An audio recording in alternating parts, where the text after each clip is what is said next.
Yeah, this is nice headline. Big winners. And how'd they do it? Let's talk about it.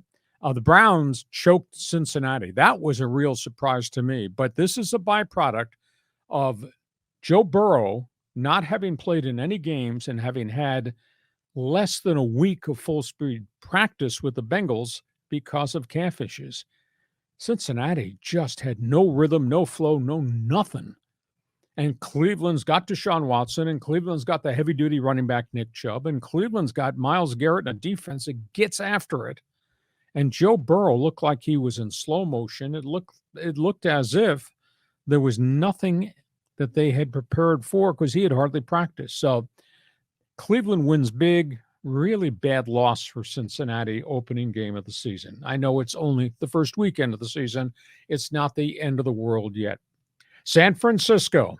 I got to believe, and we talked about this when we did the NFL preview last week, I think 49ers most complete team in the league.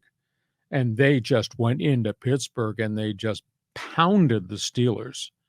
I mean, it was 27-0 before you went to the refrigerator to get your first glass of Mountain Dew.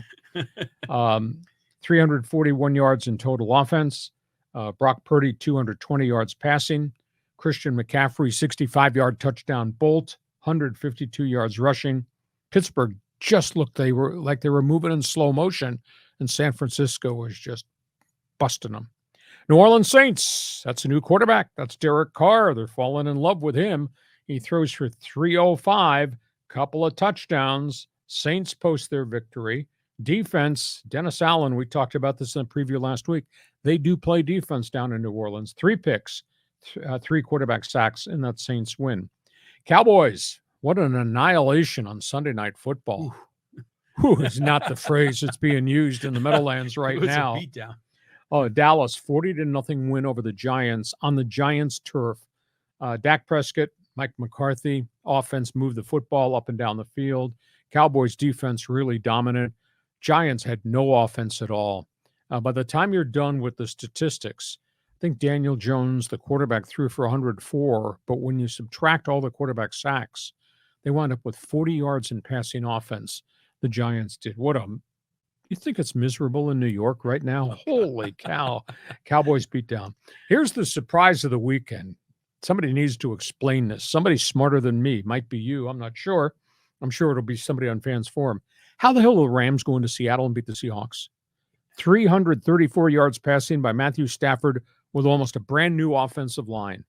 Does not have Cooper Kupp. His 2 kid receivers combined to catch 16 passes in yesterday's game. And the defense stoned Seattle. Russell Wilson threw for a couple of touchdowns. There was hardly any running game. Did not hit any passes down the field. The Rams, how is that possible? And the debut of Jordan Love in Green Bay was not bad.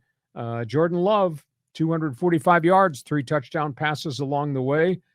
They get their first victory. Chicago didn't play really well, and I was kind of surprised at that. The Bears quarterbacking with Justin Fields was really spotty. So those are the guys that had a real good first weekend out. And, of course, Thursday Night Football, we'd already talked about. Detroit lived up to the hype, and they not only busted Kansas City, they shut the bleeping Chief fans up at Arrowhead, too.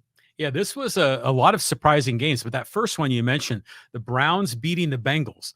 But from the Browns' perspective, like you said, they got Deshaun Watson, but was he the difference maker here, or was it really the defense shutting down the Bengals? Deshaun made enough plays, but Nick Chubb carried the mail on offense. Defensively, Myles Garrett and those guys just were in Joe Burrow's face completely. And, now everybody's starting to think, maybe we should play our veteran quarterback in preseason games because here's Joe Burrow, who did not play and only had 4 or 5 days of practice. He sure did not look like he was in any rhythm or sync at all. Again, it only counts as 1 loss, but geez, the stuff's in the division. You'd sure like to beat the divisional guy. Yeah, for sure. And the Browns, they've been so downtrodden for so long. So this was, I think, the biggest surprise of the weekend. Well, it's a step forward for them. Okay, on we go.